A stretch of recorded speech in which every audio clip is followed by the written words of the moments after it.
Fam, what it do? Um, this here is the first edition of Family Stories, My Family Dynamics, and I got a I got a real one. I got a real one with me here today. That's all I can say here. So before we get started, I am King Troy. I'm your favorite storyteller. Favorite storyteller. Yeah, I just came up with that. Favorite storyteller. Absolutely. So I'm King Troy here, and I got one of my cousins that's representing my dad's side, the paternal side. So you like to introduce yourself, sir? All right, look, everybody know that my real name, full name is Marsico Marquez Summers, right? Okay. Also known as Seco, aka Siki. So, You got any other nicknames? that's not that I can think of. Well, he do, y'all. Let me give you the insight. That's not that I can think of. He's also known as David Ruffin, Oh well, yeah. That's more from old A Boogie. and he also gained a nickname is one of the pandemic boys, but we're not gonna go over. Hey, yeah, that'll be. Hey, look, that's a whole different. You can start a whole different storyline on that. That'll be for the Now, disclaimer: the purpose of this my family stories is I want to include everyone in the laugh that I have That's funny. I have endured and I have encountered over the years. Seems like every time I get with family, somebody got a story about something, and it's just hilarious that people remember stories about certain things that you probably thought they wouldn't remember. So with that being said, I don't know what you're gonna share with us today, man. I was sitting here just kind of thinking, and just because my mind was in this direction, I'm gonna talk about it, and this will be a story about myself, right? Leaving people alone when you go out of town. When you go out of town, you know what I'm saying? Go do what you're supposed to do and don't bother people. And what I mean by that is, this was 2021. So, we was coming out of the pandemic, so to speak. We was in it, so I had always wanted to go out to LA. Okay. Right? Always wanted to go out to LA, and I was intrigued by the gang culture. What you mean by that? Like intriguing, like you want to join it or something? Nah, not join. I'm too old to be put on any sets. You don't get put on when you're in your 50s, your 40s and 50s.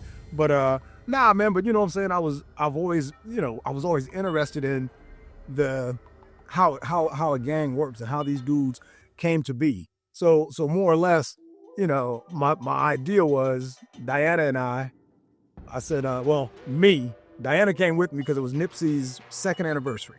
So I said, I don't want to go out and his second anniversary of his death. Okay. Yeah, Nipsey Hussle. So I didn't get to go out for the first go round. So I went for the second year, and to go pay respects. And I liked his work, liked what he was doing, liked where he came from and how he ended. So here we go. I take a day trip to LA. Diana, and with me, nobody around knew I was gone. My family didn't know her.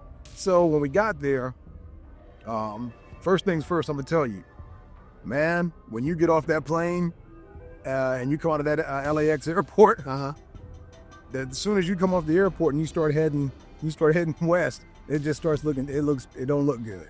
You know what I'm saying? It ain't a good look, man. So I'm knowing, I know pretty much a little bit of the protocol. And so I had on black and white. I had on a black Victory Lap t-shirt, but I had on some black jeans. I had a black Slauson hoodie on and some black and white sneakers. So when you say protocol, what are you referring to? The colors, you know what I'm saying? Oh, okay. The colors. Okay. You know what I'm saying? When you go out to LA, you got to know a few things. You got to know about them, the B's and C's, meaning, your Bloods, your Crips, Pyrus and Damus and, all that. You have to know you can't wear certain colors. You can't wear certain baseball hats, football hats. Okay. Like I was at work the other night and I seen dudes running around the ramp with their little New York Yankees hats on. you better not wear a New York Yankees hat on the west side of LA Okay. because it's a representation of neighborhood Crip. And so, Noted.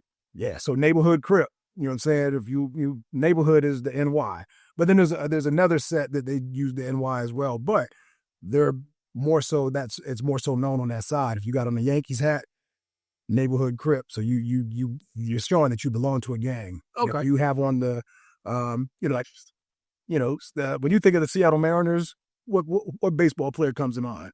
Ken Griffey Jr. Exactly. Everybody knows about Ken Griffey Jr. You know what I'm saying? So, when we grew up, we wore whatever hat, whatever team, that we liked, we wore. Right. Well, in LA, you have on a Seattle Mariners hat. That means you're a rolling 60s Crip. Oh. And they use the S as their insignia, you know what I'm saying, to show that they're affiliated with that gang, that they're from that gang. Oh. So if you just happen to like Ken Griffey Jr., Mm-hmm. and you don't know about this, and then your folks go out to LA and you end up in one of them neighborhoods and you got on that hat, you might find yourself in some grave danger. And it can come from an enemy gang, or it can come from the rolling 60s, because they'll be like, who are you? We ain't ever seen you around here before. Who put you on? What you doing with that hat on? If you're not from the set, don't be claiming it. And it might get you a severe beating. You know what I'm saying? So I know all these things in a sense, but so I'm going to fast forward in a sense. So we get off the plane. I had to get another phone as soon as we got off the plane, because we was in first class, and I spilt my drink on my phone. So it was already a sign, I spilt my drink on my phone. My phone's fried. So we got to go to a phone shop as soon as we get off the plane. And so when we get off the plane and we go, we're in the Hyde Park area. So we go to a shop, and I was talking to the dude inside the shop, and so he was like, it was a security guard, and he was like, we were telling him where we were at, where we were from, and what we were going to go do, and he was like, he said, man, you ain't gonna have to worry about anybody messing with you over there. He said they'll look at you and they'll see that you're an older dude, and that you ain't, in that with that life. Yeah. So we talked to the dude and chopped it up. I got my new phone, so we slide on over to the Marathon clothing store, so Nipsey's store. Okay. We slide on over there, and man, it was people everywhere. You know what I'm saying? There was gang members up and down the block, all over the place. Because everybody was paying tribute. So for that, I think they were like, okay, we know a lot of people are going to be coming to the hood to, see Nipsey's, store, do the second year anniversary. But I was shocked that the store was closed. It was closed. Like, man, it was vandalized. Oh, wow. And they had boards on it, and then they had one of the renter fences to where you couldn't even get in the parking lot. So, so I was a little down, man, because I was like, dang, I really wanted to be able to go in the store and buy stuff, because I bought stuff offline. Okay. But I said, man, I really wanted to go in the store. And I'm like, yo, what? That's crazy. The store is closed.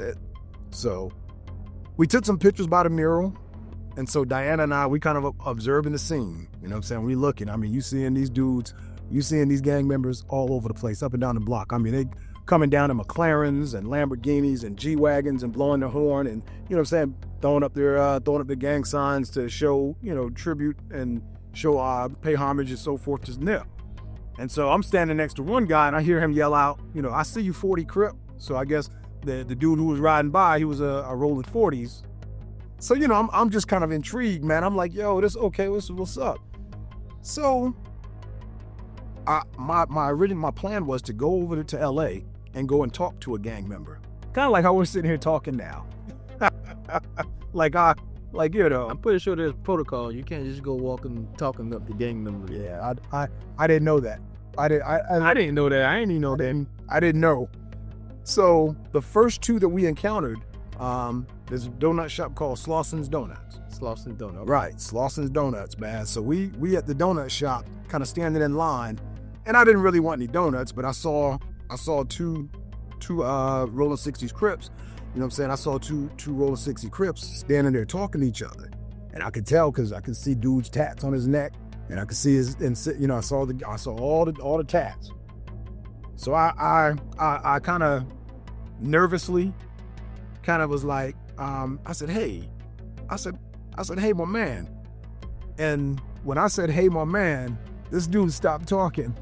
And he's in front of me, so he stops talking and he looks back like, yo, man, like who the, you know what I'm saying? Who? And he was like, I said, hey man, where's a good place to eat at around here? He looked at me again and he goes, off the hook, cross the street. You know what I'm saying? He was like, off the hook, cross the street.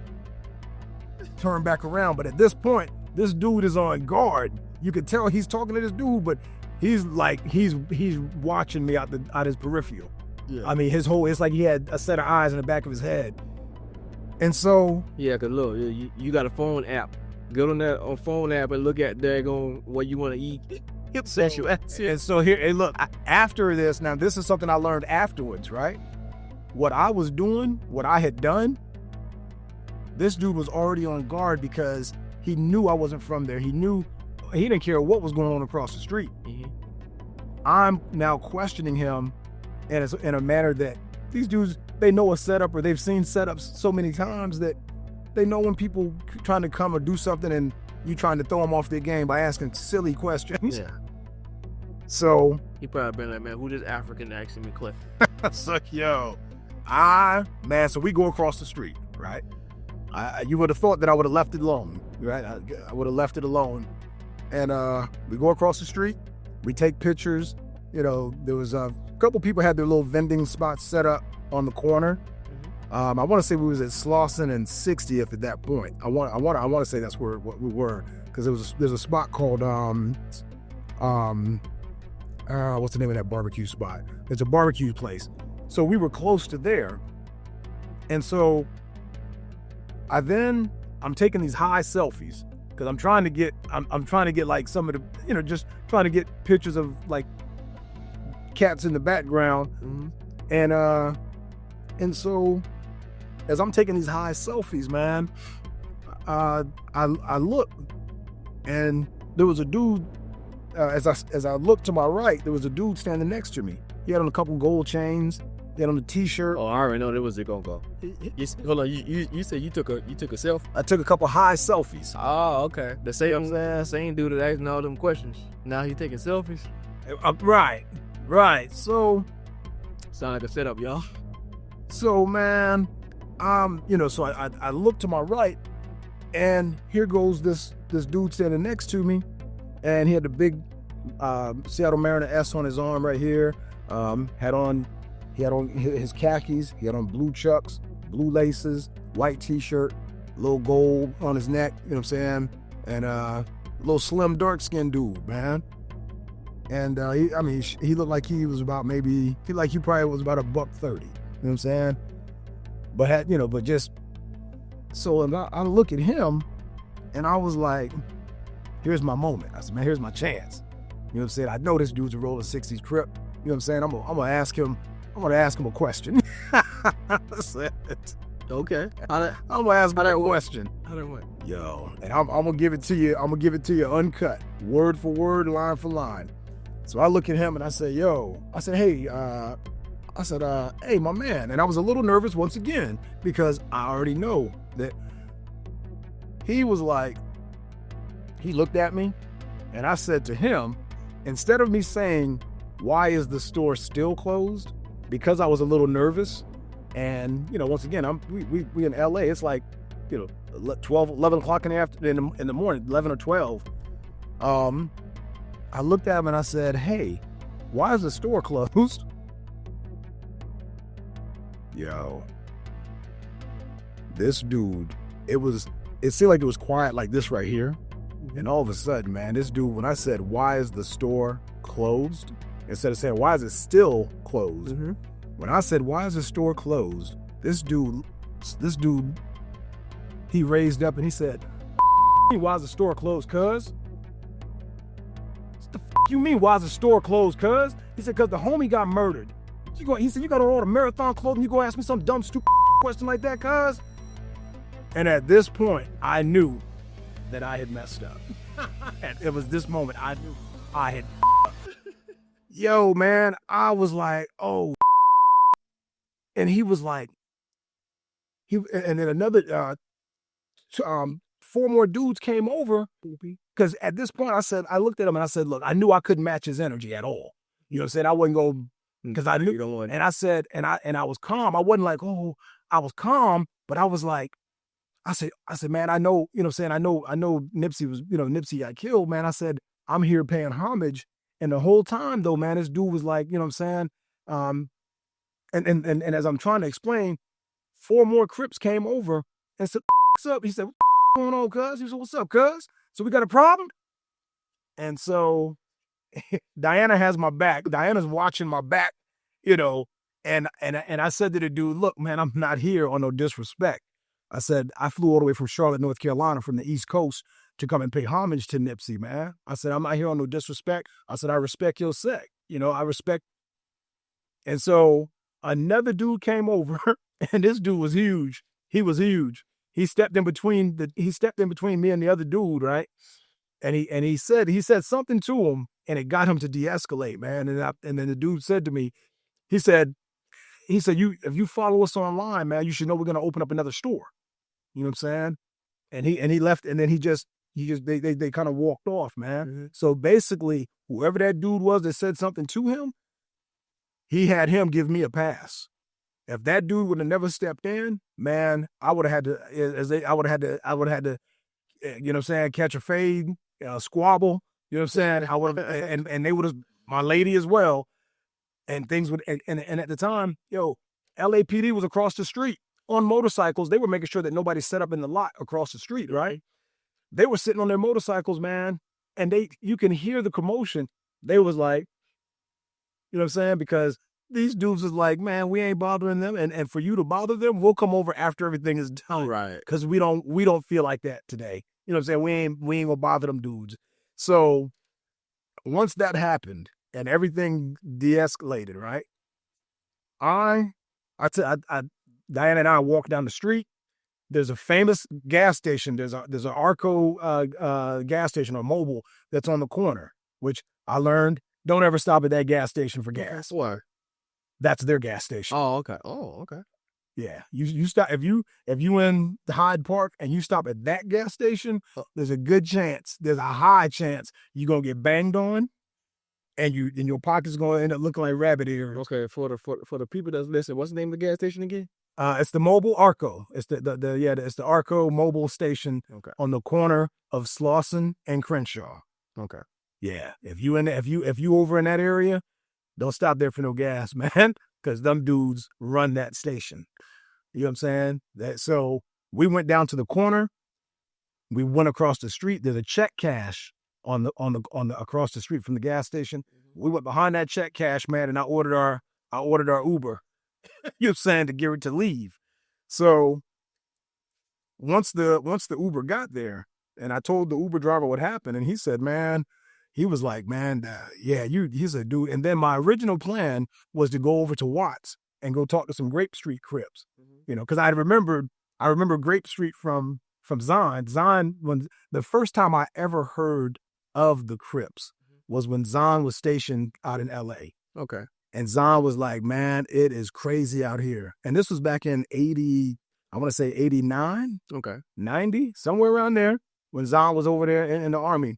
And Zon was like, man, they got these cats like the Grape Street Crips. He said, man, they all wear purple. He said their commanding officers was like, yo, when y'all go out in the town, do not wear these colors, wear X, Y, and Z, and stay out of them neighborhoods. This dude's are serious. And that was back in like I said, that was between, I want to say that was between like 89, 90, because I knew Zon and Calvin was out of school. They all had, then graduated.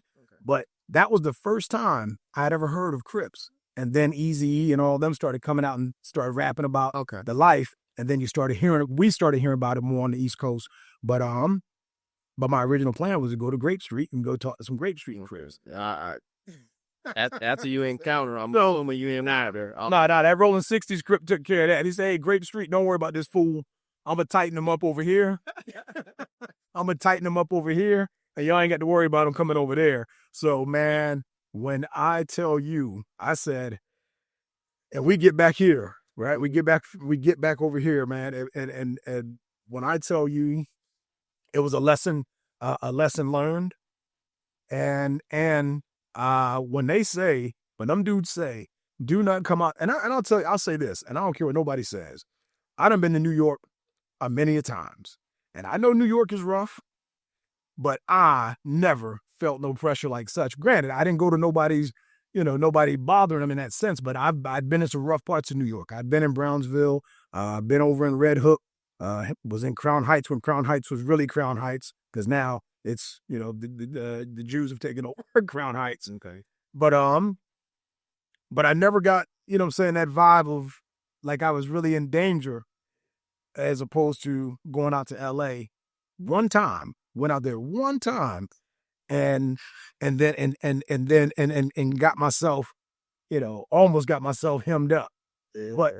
But it also takes me back to when Ma, Aunt Trish, Shima, Tara, they went out to LA to see Zadie them back like 2001. And I remember Mom said, and this comes after, this is kind of tying in too, because I spoke to Zadie a couple months back, but I remember Mom said, man, it was, it was crazy. She's like, there was people outside and this and that and that and this. And Tara was like, her cousins were like, look, we're going to go to the store, but don't speak to anybody. Don't stop. Just keep walking and don't make eye contact. Just so. So they the one with the head though? Man, look. So I said, so fast forward, I was talking to Zadie, back in July. And so she and I were talking and I was telling her my story. I told her this story. And she said, do you know we used to live in Hyde Park? She said that when your mom them came to visit us, this is where we lived. She said, yeah, those are all Rolling 60s Crips. She said we were surrounded by Rolling 60s Crips. I said, that's what Mom was saying, but she didn't know what they were. Wow. Same neighborhood. Wow. Because when I told her where I was at, she said, we lived like the next street. She said, we lived like 2 streets over from where you were. I was like, that's crazy. So that's when Tara said that, and Tara said, man, them dudes were serious. I said, and that was back in, that was 2001. So the moral of this story is, you learn your lesson? I learned my lesson. I've gone and traveled around the world. Trust me, I don't bother people. And whenever I do go back out to LA, because I plan on going so I can go see, Zadie and hang out with them, I will go where they say, take me to, but I won't be going out my way to go to the west side or the east or go through Watts and be trying to, interview people in that sense of, I came with good intentions, but because of because of how these guys grew up and the whole culture, it ain't gonna be too. It's not like here where you and I can walk down the street and I see you and I say, hey man, how you doing? I said, man, I like your sneakers, and you said, man, appreciate it, and we keep it moving. Right there, that whole interaction could cost either one of us our lives. You know what I'm saying? So it's a whole different ball game, man, when it comes to being able to speak to someone freely. There, you gotta go. You got this protocol. Yeah. If you want to go out there and talk to a gang member or interview a gang member, there's protocol, man. You got to talk to people. You got to talk to this person, that person, and they got to say it's okay. Then you got to get escorts in, in the hood, man. You know what I'm saying? You got to get people that'll say, look, we got you. Nah. Oh, I get Denzel. I get Denzel to go do it. And even when he did his movie, yeah. Oh man, there was a lot of politics behind that. I was listening to the director of the movie. Yeah, there was a lot of politics behind that, man. There was, and stuff still kind of happened, here and there, but it wasn't, But he had to. There was he had to employ a lot of people, who were from PJ Watts. All right, so we're gonna switch focus here, man. That's what's up. I just thought about something, and you let me know. You let me know what you think about when I say this word, because I don't know where it's going to go. Lawnmower. What does that mean to you? Lawnmower? Oh, man. That would take me back. And look, that'll take me back to Granddaddy's house. Granddaddy's house. Okay. Yeah. What about Granddaddy's house? And I'm trying to remember the year, but I'll say this. I knew that, hey, look, whenever the grass was being cut, whenever the lawnmower was out, Uh-huh. Kenny used to be afraid of the lawnmower. Who's Kenny? Oh, well, you know, cousin Kenny. Okay. Kendra. We can call you his government, but yeah. Kenny's one of our first cousins. You know what I'm saying? Cousin Kenny. Cousin Kenny. Yo. So when Kenny was little, he was afraid of the lawnmower. Good. I ain't know that. So, you know what I'm saying? And so I used to scare him with the lawnmower. And Aunt Trish, you know, she used to be like, I'm going to get you. You keep scaring my baby with that lawnmower. You know what I'm saying? And I was like, nah, whatever, you know. So this was, like I said, so I was afraid of the chickens. You're afraid of the chicken? What do you mean I was by afraid of the chickens, man. Like, you know, the roosters and the whatnot, you know, in the yard. So I was you know, especially when they would get their head, you know, when you would bring the neck or cut the head off and they flopping around. Oh, yeah. Oh, yeah. So I'm, you know what I'm saying, one day, you know how Granddaddy's house was when you pulled in the drive, you had the front porch with steps and you had the big front porch. Or you can come through that way, or you go on the side and go up the steps and to the living room, or you go to the back and you had the back porch. Right. So man, one day, I don't know how it came to be. Right. So I'm on the back porch, and I think I had just scared Kenny recently, and so I'd forgotten about it. You know what I'm saying? So I forgot about it. I'm like, you know, I'm on the front porch, and Aunt Trish, they were killing a chicken. Killing the chicken. Right. And man, I'm sitting there, and all of a sudden, man, Aunt Trish came around the corner with that chicken, with the chicken, and man, started chasing me with it. Yo. Oh no, was the chicken alive or the chicken had the head cut off? It was already cut off. Oh yeah. Okay. Yo, man, and started chasing me with it, right? And I'm running around the house. And you know, man, it was like, and boy, I thought my heart was gonna come out my chest, man. And once she figured I had enough, I'm crying and you know, I'm crying and she laughing, and I was like, man. After that, you know, she never had a problem with me scaring Kenny with the lawnmower again. Now, not to say that it wasn't, I didn't find anything else to get into, but I took that off the list. You know what I'm saying? But scared me half to death, dog. And like I said, I ran around the house, and she got a kick out of it. But man, wow. Oh boy. Aunt Trish, I ain't know you was that gangster. I know my mom's side, they were scared of chickens. So you mean tell me Aunt Trish with the head cut off? She had it by the feet. Had it by the feet, so the blood was dripping. I don't know, man. It was dripping. The head cut off. When she came around that corner and I saw she was coming after me, I wasn't trying to check. I wasn't trying to do no forensics. I just knew that chicken was alive earlier, and you chasing me with it? Nah, I'm out. Well, I was gone. Let me ask you this: did you eat some of that chicken? Probably later. Yeah, you know what I'm saying? Probably later, you know. But man, that I remember that like it was yesterday. You know what I'm saying? But like I said, I was always, in that sense, I was, you know, I stayed in a little something, man. You know, always doing a little something that I wasn't supposed to be doing. Yeah. So, but that she got me that day. Oh boy, she got me that day. I want to have Kenny cutting grass since he got grown. I don't know, but that might be another course I might ask, cause man, yeah, I ain't know about that lawnmower, man. Yeah, he was afraid. He was afraid of the lawnmower when he was little. Is there any other story that you wanna share before we get out here, man? Man, I'm trying to think, man. Nothing I can think of right now. Okay, you know what I'm saying? No problem. I tell you, that was just one that was on my head. Them two were on my mind, and okay.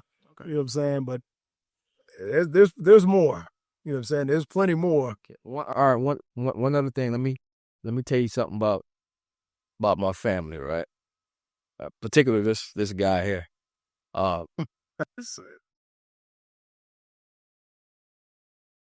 If y'all don't know,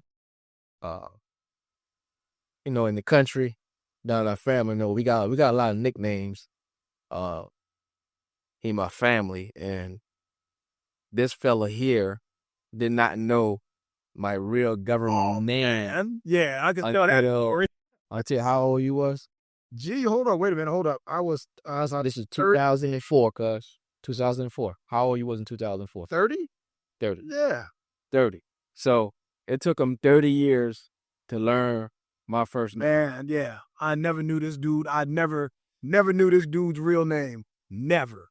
Ever. That's crazy. Yeah. So look, the way that now that you jumped into that, the way this went down, right? When Boss was born, you know what I'm saying? My Uncle Pat, or some of y'all call him Uncle Melvin. Uncle Pat was like, this one here, he said, this one here is the boss. He's the boss, right? This the boss right here. He the boss. So, man, from there on, we always called this boy Boss. You know what I'm saying? So, Hey, hold up, man. Ain't no boy, man. I'm sorry. We always call this dude Boss. I ain't no dude either. So, look, hey, look, so that's all we knew. You know what I'm saying? That's all I knew. I was like, okay, Boss. Boss is his name. I mean, man, we done went to Hawaii, moved, came back. I've always known him as Boss. I never, ever knew his first name. Knew his last name. And his first name, which was Boss. So, fast forward, right? So now I'm living in Charlotte. You know, it's 2004. And I was with my late wife, you know, Malvia. And so one night it was kind of rainy and we're at the apartment. And so the phone rings and she says, Marsico, she said, your cousin is on the phone. And she said, I know it's your family because they asked for Seco. So she said, I know it's got to be somebody in your family because nobody in Charlotte calls me Seco, unless you my fam. So when she said, I said, who is it? And she said, it's your cousin Troy. So look, I immediately was like, and look, not to put my cousin out there, but I said, man, if it's Troy Frazier on my dad's side, I said, man, I know Cuz was a rough dude back then, and he had done some things. So I thought, if he's calling me and he's here in Charlotte, I said, man, this dude probably trying to use me for an alibi for some serious that he done. Okay.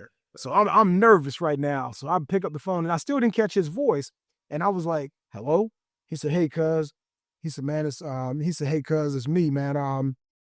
I need you to come and pick me up from the Super 8 Motel on Sugar Creek. Anybody who lives here in Charlotte and you know about Sugar Creek, nothing good goes down on the creek. Sugar Creek is now Sugar Creek is always bad news.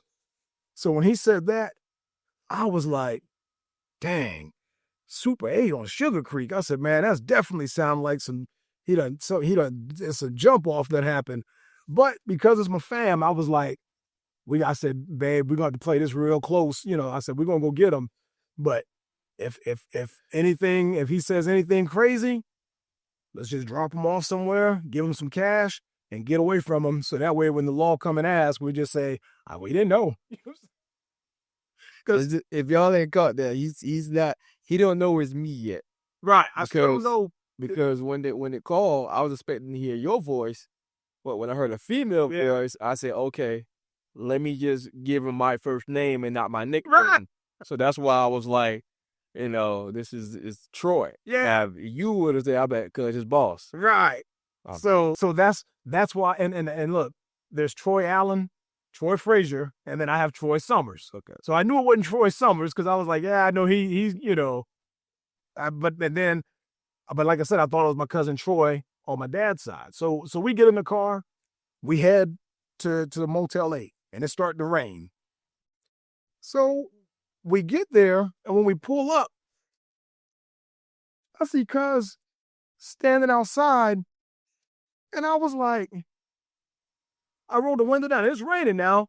I said, boss? He said, yeah, Cuz. I said, your name is Troy? And I mean, it's raining. And Cuz is like, yeah, man, let me in the car. You know what I'm saying? Asking all these questions. I'm getting poured on rain. I said, hey, man, come on, get in.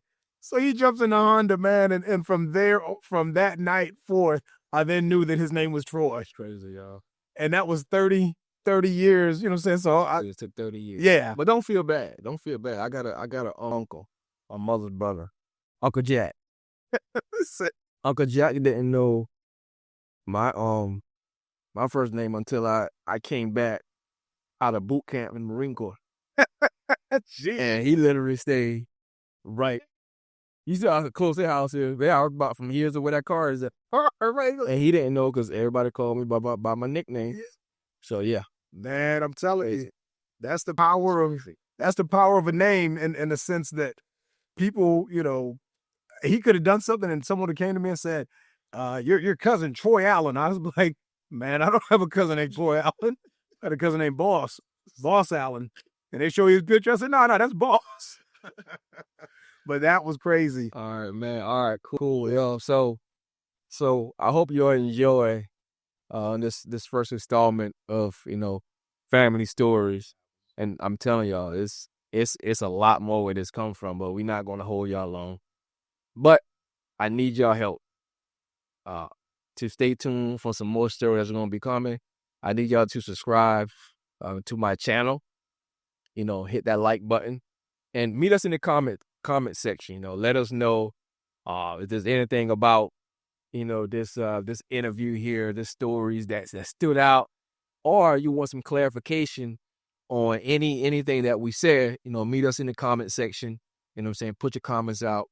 And also, you know, share this video because I'm telling you, the stories are going to get better and better. And he got plenty of more. But we're not going to try to give y'all everything in one episode. And I'm going to tell you now, some of these stories that some of the stuff that we're going to have, oh man, hey, we're going to have to get some clarity. We're going to have to get some clearance from. Oh, yeah. We're not going to tell the whole full treat because, you know, we got some stuff. We don't know the ramifications of what may happen. So we keeping it PG. Right. We keeping it PG. You know, we're only here for laughter. And I just want to share with the world the laughter that I have endured through my family times, you know. So, yeah. All right, man. Appreciate it. Hey, man. No doubt. Love you, guys. Love you too, man. Hey, look, get ready for this JOB in a little bit.